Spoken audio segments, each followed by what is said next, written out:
Hello, and welcome to another episode of the Pixelated Sausage Show. Hi. I am, of course, your host, Mark Kuznez. How you doing? How's your day been? How's your week been? It's Friday. We're feeling pretty good. Are we feeling pretty good? I don't know, but you know what I do know? This might be the end of 2 episodes per week. I'm thinking about going back to weekly episodes once a week, releasing it on either Wednesday or Thursday. You can let me know which day you would prefer if I in fact do that, because the 2 episodes weren't bad and they're still not terrible, but I kind of did that initially to do a bit of ketchup. Ketchup. I meant ketchup. I didn't mean a Freudian slip of ketchup. I don't like ketchup. I mean, it's fine. Whatever. It's better than mustard. I'll give you that. And of course, don't even start about mayo. But I did the 2 episodes to catch up after however many months, even years probably, since podcasting like this. So I had things in my backlog. I took a hiatus from first, which I'm continuing with, etc. So I just had a lot to talk about. And I feel like I'm at the point where I don't have as much to talk about, so I'm really stretching, and I would need the Patreons to really do a lot of the work in asking questions that lead to interesting discussions. Also, what's better than being like, hey Patreons, the one thing you get, the ability to ask me questions, that one little thing, I'm going to take away half of it. So you could only ask me 1 question a week. Suckers, you still got to pay me the whole amount, but I'm giving you half the content now. So it's like a win-win for everyone. But that's where things lie in terms of the Pixelated Sausage Show. Me streaming, sticking with it for now. I want to constantly persevere through any struggles with streaming, because I know how easy it would be to just throw in the towel, insert GIF here, but I don't want to. I think ultimately it should be good for me to stream, get myself out there, push myself. It's just finding the right combination of things and whatnot with the setup, etc., that leads to the best experience for everyone, for me, for the viewer, etc. But that's enough about all that house cleaning and whatever. What I really want to start talking about first and foremost, before we get to the games, today we got a SpiderHeck and Potion Permit to talk about. I'll get to those in a little bit, but spoilers? They're both good. They're both pretty fucking good. They're very, very different, but they're pretty good. And you know it has to be good. If I like a spider game, I hate spiders in real life, but this is a game where you play as a spider. What are you doing? You're hacking it up, baby. You're hacking it up. But we did it. Everybody, come on. A round of applause. A little light clapping. We did it. What did we do? We finally got to the point where Star Trek The Next Generation is good. It took about halfway through season 3, but we're there. Episodes 15, 16, and 17 were all a really good back-to-back combination. I really liked episode 15, which is this what-if scenario, this alternate take where they discover this black hole type thing, and then everything switches. But what is her name? Garon, Waron, Karen. It's not Karen, but Whoopi Goldberg's character. She's the only one who knows something is off, because it becomes darker, and there's a lot of death and some mildly gory stuff that I don't know if they showed that on regular TV back in the day. I was looking at it, I'm like, this is gnarly. And I don't ever use the word gnarly. I don't know if I've ever used the word gnarly in my whole life, but I just felt like using it right there. But you have this whole scenario where they get transported. She's the only one who's aware of this transportation to an alternate timeline, a what if scenario, etc. And they come across another Federation ship that is been destroyed and they're going to help it, and they find out that ship was from like 20 years in the past. It's a very, very well done what if story, and I really liked it. I was engaged the whole time. Speaking of engaged, finally, Patrick Stewart is having fun too. That's something I noticed around the halfway point, is one of the points where he says Enterprise, or I don't know the exact words, like exactly how we phrase it, but at the end of a lot of episodes we go, I think it's engaged, right? Even though that seems weird now to say at the end of an episode, but it's like, Enterprise, engage. There's always the hesitation that is. And in one of the episodes, he's got a little bit of a smile on his face, and I'm like, oh, this is sweet. Look at little old Patrick Stewart, a little cute little baby with his bald head. He's finally enjoying it. He's finally come to the point where he's like, we're gonna be here a while. I need to fucking stop being ready to go with my bags packed. Let's just have fun with this. And yeah, it's still like I've reiterated this point. TNG is never going to beat TOS, but it doesn't have to. It doesn't have to. I'm just happy that things are finally good and fun. There are serious things. I mean, episode 15 is all serious. There's not really a lot of fun in it. It's probably maybe the least fun episode, but it's so well done that I just enjoy the hell out of it. And it brings back Tasha, the security head, whatever they're called, from the first season, who died. It brings back her, and that's one of the reasons how... Is it Guinan? That seems close-ish. But she is aware that this Tasha character is something off with this timeline she's in, because even though she knows that her version of herself in this particular timeline or whatever knows her, who she really is, which is our Guinan, never ever even met Tasha. Also, Whoopi Goldberg's character, her race, super interesting. I love her character. She might be my favorite character. I'm talking like a weirdo. But I'm really enjoying TNG. I am enjoying it. I don't want to be a little bit too much right now. I'm enjoying it, which is nice. I'm not stressing over watching it or kind of not trudging, but dragging my feet through the mud or whatnot whenever I think about the prospect of watching it. But I also finished the Teenage Mutant Ninja Turtles, the original series. They should not have even bothered with the last two seasons. Even season 8 was also bad. But, I mean, realistically, they should have ended with season 7, which was their globe-trotting. Let's just go to every big city in the world and have a little adventure. That would have been a fun send-off to the show. And then we wouldn't get these weirdo seasons with new enemies and new characters and bad art, bad animation, a changing of the theme song to something that is bad, which I need to... I don't know... They did a Toys That Made Us about the Ninja Turtles, not a series that made us or whatnot. And I don't know how much was covered in the Turtles in Power documentary. But I'm just curious if or what was going on in terms of licensing or whatever. And maybe they lost the rights to these particular aspects of the Turtles, but they want to continue because the intro has bits of the live action thrown in, and it's just trying to be more edgy, trying to be way more Batman-y specifically, and it's all bad. The art is bad. The animation is bad. The story is bad. It's just so bad.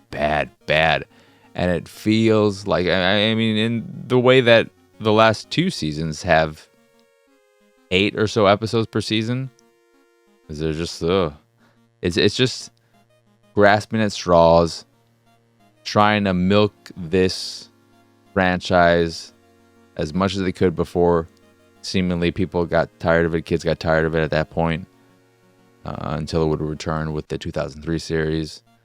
And games were probably still coming out in between the original series and the 2003 series. But it's a bit sad because it's so bad. So fucking bad. They introduced this dumb character Carter, and it was hard. It was hard and sad, and I'm glad it's over and done with. And I look forward to watching it again whenever I rewatch the whole series, baby. But in addition to that, I checked out Superstore finally, and it's all right. Garrett is unquestionably the best character. He is great whenever he's on screen, and I'm happy whenever he's on screen. But a lot of the other characters are very meh. Not meh sounds a bit more negative. They're just fine. Superstore is a solid comedy that if I was watching as it aired week to week, I would have had an enjoyable enough time with it. And it's gotten a bit better with each episode. I know I've only watched the first 3 episodes, and it's hard to judge any show by that. But I think 3 episodes to me, that's usually a common rule of thumb with anime. Though I am a firm believer that if you don't like something after the first episode, if you don't like it enough, you know if you don't like it enough. But if you don't like it enough, then get out of there. You don't need to give a show or anything 3 episodes. You give it as much time as you think it's deserving of, and that's it. That could be 1 episode, that could be 3, that could be 5, that could be a whole season. You know, you could think something is good enough to stick with it for a whole season to see if it gets great. It differs from person to person, what their standards are, and how they're feeling about a show, etc. But after 3 episodes, I said, this is okay. I like certain aspects of it. Other things I'm not that hot on. And even though I'd probably enjoy it if I stuck with it, I am so behind on series. I have not watched series the way, or stayed up to date with series the way a lot of people have all these years. So there are so many shows I have yet to even start that Superstore has not done enough to say, hold off on those other shows. I'm worth watching through to the end. That's fine. No big deal. Not a bad show, just okay. But then the show that really knocked me off my feet or whatever, I'd only watched 1 episode, but I love the first episode of Insecure on HBO.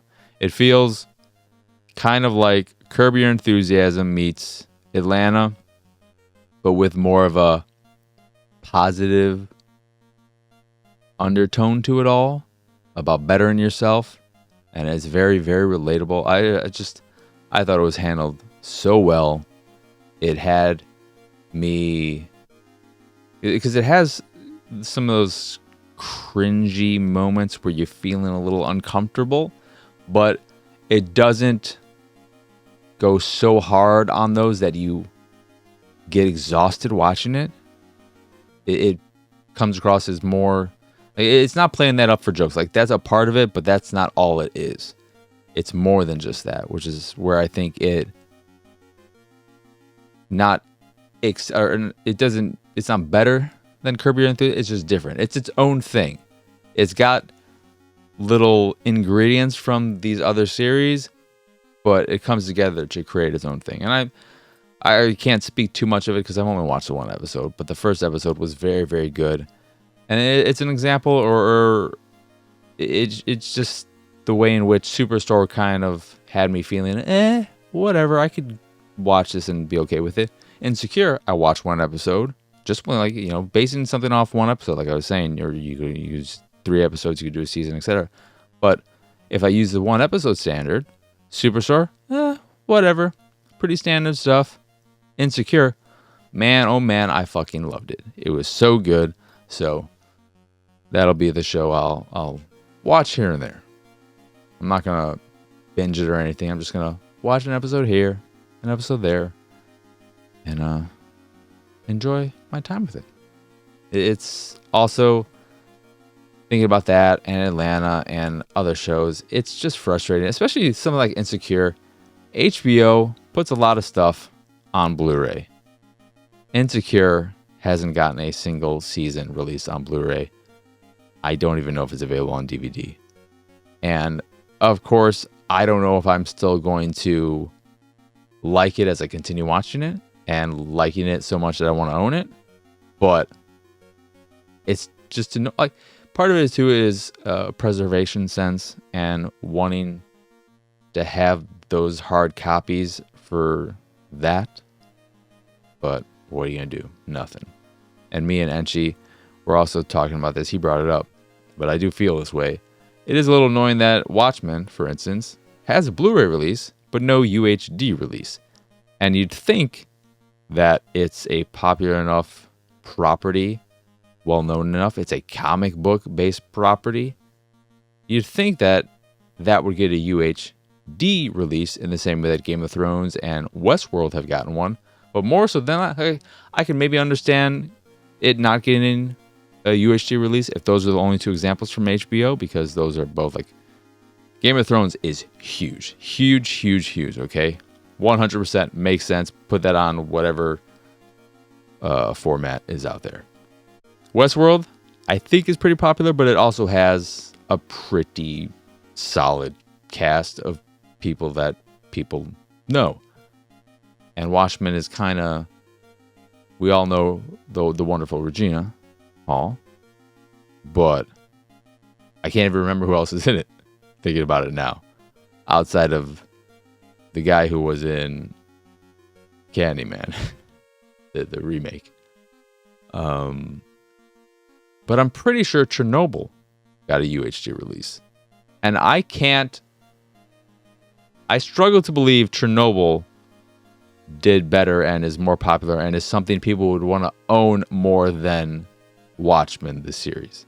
I could be way wrong. Maybe Chernobyl is the most successful HBO series ever made. I don't fucking believe it. Even if they told me, even if they showed me all the stats and went over it, I'd be like, I don't care. You're making all this shit up. You went a little poof. You fucking threw a little air in the air. You threw a little dust in the air. And you went, voila. Chernobyl is apparently the most popular thing. I don't believe it. But that's pretty much it in terms of what I've been watching. I also watched Rumble in the Bronx, and Rumble in the Bronx is a bad movie made okay by some solid set pieces and fight scenes. But even the set pieces and fight scenes are kind of mid-tier level Jackie Chan fare. It just holds a special place in, I think, a lot of people's hearts around my age, because it was what introduced many of us to Jackie Chan. I believe he had previously attempted to crack or make his way into the US scene with another movie, and maybe Legend of the Drunken Master 2 had a limited release at that point, but I feel like it came after Rumble in the Bronx. That it was Rumble in the Bronx that really made people aware of Jackie Chan and his greatness, and then got other movies to get imported, etc. But the Police Story movies, the Armor of God movies, Dragons Forever, there are so many, the Drunken Master stuff as well. There's so many movies in Jackie Chan's filmography that are better than Rumble in the Bronx, both in terms of story and action.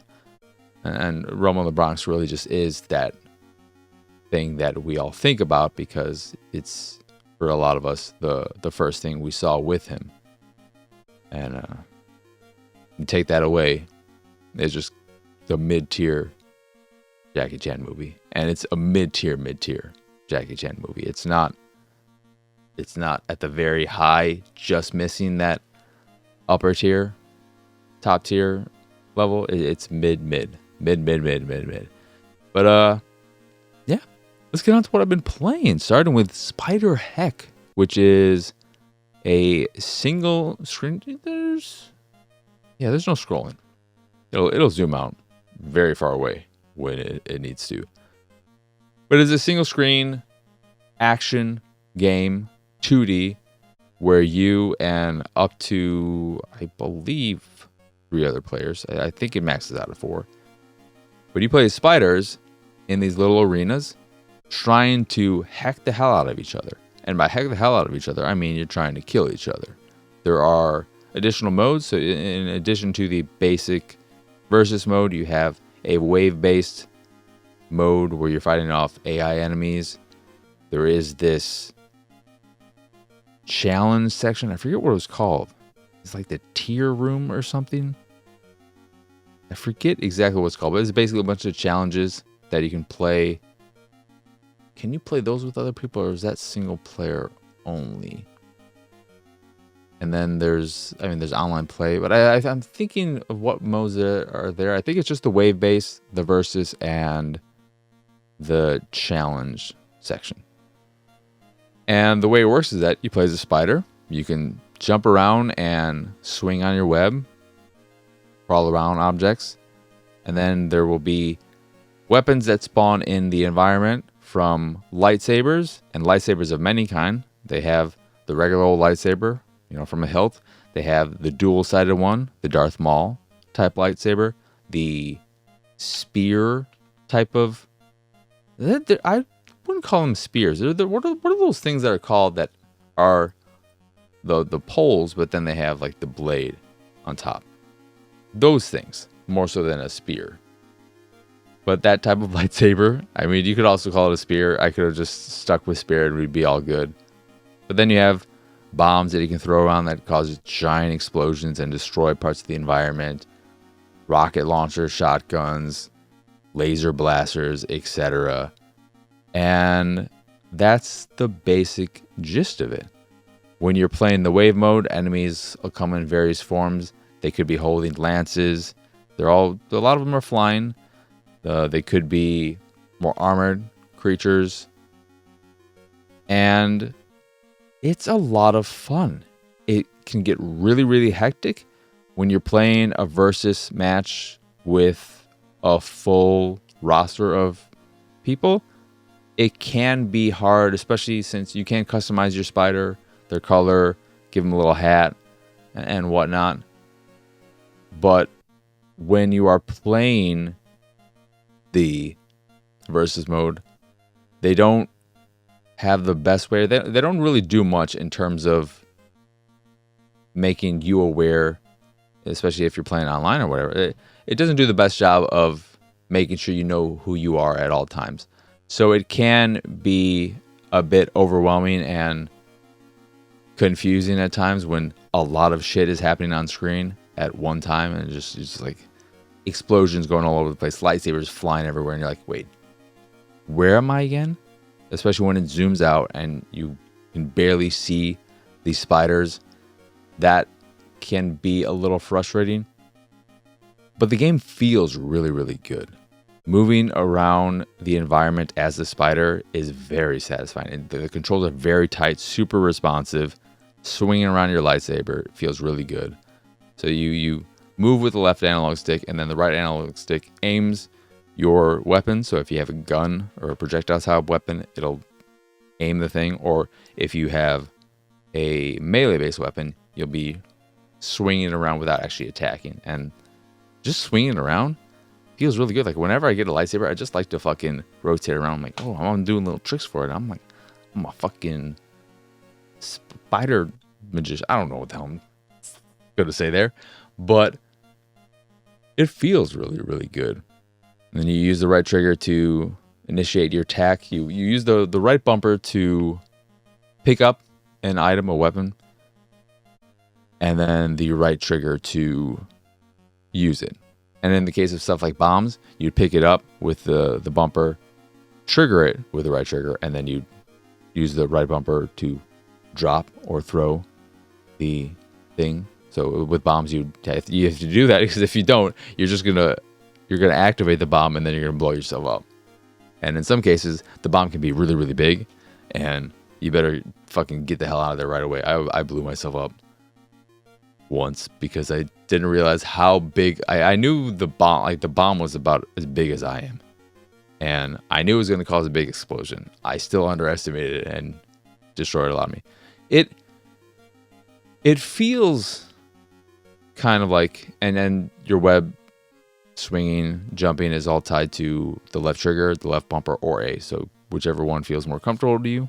And that's pretty much it in terms of controls. But it feels kind of like a real-time Worms game, where you're going around trying to kill these enemies. There's some amount of environmental destruction. It seemed like it could just be that the bombs made it seem like they destroyed the environment, but everyone was already dead at that point. But I think, regardless of environmental destruction, that's not important. It just feels kind of like a Worms game where your location, your placement in the environment is important, but also just going around attacking enemies in real time, trying to be the last person standing, the last spider standing in this sense. And I really liked it. It's on Game Pass. I got a code for it, but it is on Game Pass. And it's just a lot of fun. It's something I would highly recommend checking out. It's got a nice neon-ish aesthetic, so it's very pleasant to look at, runs well. And the wave-based mode is pretty satisfying. I do like the fact that you have 3 options with the wave, with any mode. The versus thing, sadly, you can't play against bots. At least I did not see an option for it in the settings, which is a little bit of a bummer. So you're stuck if you are wanting to play by yourself, just focusing on the wave-based mode or the challenge modes, which are both really, really good. And in a way, you could say that the wave-based things makes more sense than a bot versus match. But if you wanted to do a bot versus match, you should be able to do it. Or if you, for instance, wanted to do bots with like one other person in real life, one other real person, then that would also make sense. But I do like that the game is smart enough, at least, that when you are playing offline, it pauses the game when you pause it. Because if you are playing an online match, whether it's an open lobby that friends can join, but only friends, or randoms can join, of course, you can't pause there because you're playing online technically. But if you specifically say, I want to play offline, pausing works. And that's not always the case in games. Sometimes games, even when they have offline play, they don't think enough to also change it so that pausing works there. But I liked it. I was surprised. I had a good time with it. And I'd like to play more of it. I think it'd be a fun game to play with friends. And I'm going to see about setting it up, since it is on Game Pass. It's a very easy game to get people to at least try. And I think more so than anything, the fact that it just feels really good controlling your spider helps a lot. It makes the experience so much better, right? Because there are plenty of games like this where the controls can kind of get in the way, or it's more about the hectic nature of things or this or that, and the controls are kind of an afterthought. That's the first thought. The game just feels good to control. And that is why it succeeds for me more than other games of similar ilk. Yeah, that is again SpiderHeck. I think it's available on everything, but Game Pass on Xbox and PC. I think it's a cross thing. I think it's on PC as well. It's on the Windows Store, Game Pass, and all that. Then the other game I played is Potion Permit, which is one of them cozy games, I guess. That's a new genre, cozy games or some shit. But it's one of those games where you are sent to a town, you're a chemist, and you're sent to a town, you're called upon by the mayor whose daughter is ill, and they need someone to come and save her. You learn very quickly that this particular town has had a bad experience, a very bad experience with chemists in the past, and they do not trust your kind. They think very little of you, and part of the game is going to be changing that opinion while also saving lives and making potions. The game is very, very talky to open.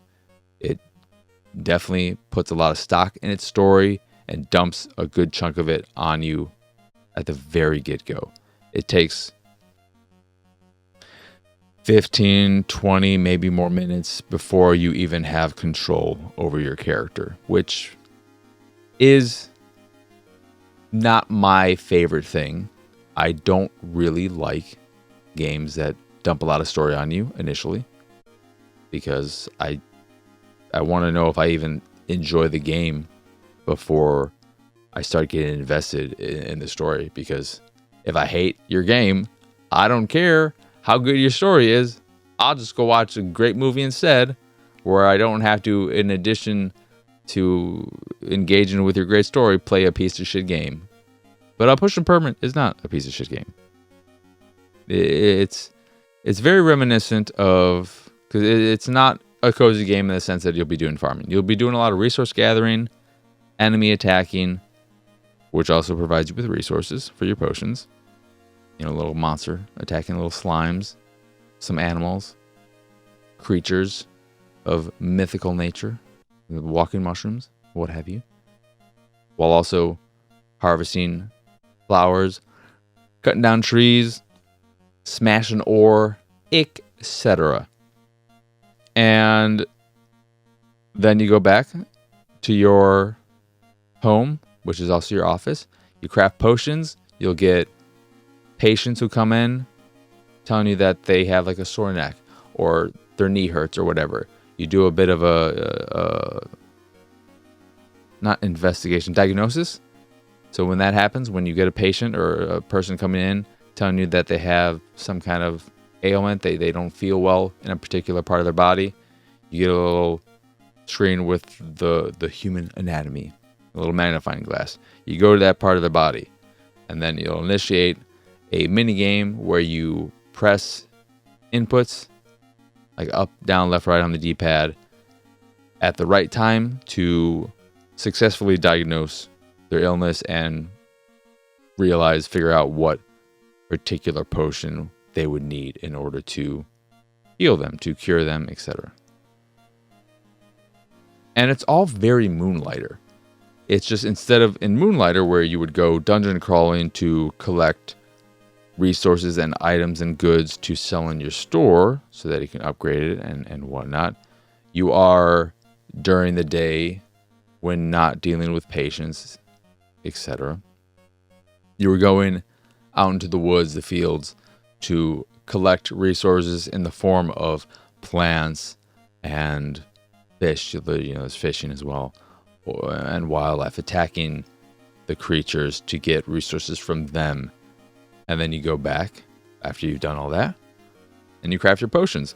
And the way potion crafting works is you'll have the potions that you can create, and then to put them together, you have to use various ingredients to make them. And each potion will have a certain limitation on what type of ingredients they can use. They're not limited to a specific ingredient. So it's not like this potion can only use basil, but it can only use green and blue ingredients. And when you're making your potion, you'll have a on-screen grid setup thing where you then take these pieces from these ingredients, because they all form, or they all make up Tetris type pieces, and then you have to fit them into these little sections that are different from potion to potion until you've completely filled them out, and then you craft your potion. And you have to worry about the quality. You can't do too high of a quality of potion for whatever reason, because oh my god, it'll be too good. But there's a lot there, and I feel like I've only scratched the surface. The town is pretty large, a lot of characters, beautiful pixel art. I do think your character looks a little weird in motion. They got a bit of that chicken leg thing, very thin legs. Don't like that. When you go behind like a tree and see your shadow, then your legs are very, very skinny. And there's something a little off about your animation when moving. But the art in general is very, very good. And it's hitting all those pleasant points very well. So if you like yourself a cozy game, and especially if you enjoyed Moonlighter and you want something more of that nature, you don't want to deal with the farming and all that stuff, but you like a bit of resource gathering and crafting, I think you'll probably get a lot out of Potion Permit. And you can skip the story. You don't have to engage with it, so don't worry about that. If you're like, oh my god, it starts off with a lot of story and it keeps giving you it, you don't have to engage with it. Okay? I mean, why not? It's not bad. It's not as heavy on all of it after that initial setup where they just want to make sure you know that this town fucking hates chemists and they think you're fucking inept and you're so young, you're garbage. Why are you even here? Get the fuck out of here. Once they get all that out of the way, it lightens a bit. But yeah, I like it. I'm a fan of resource gathering and crafting, so it's right up my alley. And that's pretty much it in terms of what I've been playing and all that jazz. So before I wrap things up, we're going to hit some Patreon questions. I don't even remember what Patreon questions I got, but we are going to check them out. Fuck if I know, indeed. Okay. Let's say we got one. What? No, we got no questions. All right, that's why I couldn't remember there being any questions. I was like, why don't I remember any questions? We didn't get any. They overloaded them all for the last episode. People. Thank you. That means I get to end the show early. Ha ha ha. Suckers. They already knew I was going to cancel the 2 episodes a week and I was going to go to 1. That's why they didn't do it. They knew ahead of me, baby. All right. Well, you know, I kind of just hit a brick wall there. I was excited to answer some questions. I was feeling good. I'm like, this is an all right episode. I think this is a decent enough episode. I'm ready and fucking charged up for some Patreon questions. And I got none of them. You know what that means? We need some more patrons. More patrons equals more questions. So you should do that. But that will do it for this episode of the Pixelated Sausage Show. Once again, I am Marcus Nez. Y'all can find me on Twitter and pretty much everywhere at PX Sausage. If you'd like to see more of me and my nonsense, you can find all my links of import over at pixelatedsausage.com/PXS. And of course, if you do enjoy this show or any of my other shows, or any of the other stuff I do and what have you, you can go over to Patreon. Speaking of the Patreon, patreon.com/PXS to support me and my nonsense that way. At the $3 or higher tier, you can do stuff like ask me questions on the show, and I'll answer them. Like I didn't do this episode because no one asked me a question. But I will also make you, or you'll be an approved user on the YouTubes. Post whatever the fuck you want. You get access to the fancy schmancy fuck if I know Discord channel in the Discord for Pixelated Sausage, where you can ask the questions or just do whatever. You know, you could say horrible things to me and no one will know because it's going to be our private little thing. I mean, not our. It's going to be you, me, Dupree, and the rest of the patrons. And that's for everyone. That's not just a $3 thing. No, actually, I don't know. I don't know how I set that up anymore. But if you do enjoy any of this crap, or, you know, whatever. I was going to say some other stuff, but I'm not. But if you do, that is, again, patreon.com/PXS. But that is really going to do it for this episode. So, as always, thank you for watching or listening. I hope you enjoyed this here episode. And for now, adios, arrivederci. Ba ba ba ba ba ba bye ba ba ba ba ba ba ba ba bye ba ba ba bye ba ba ba bye ba ba ba ba ba ba ba ba bye. This is a song I only like because of Surf Ninjas. Anyone who's anyone knows what I'm talking about. All right. Bye.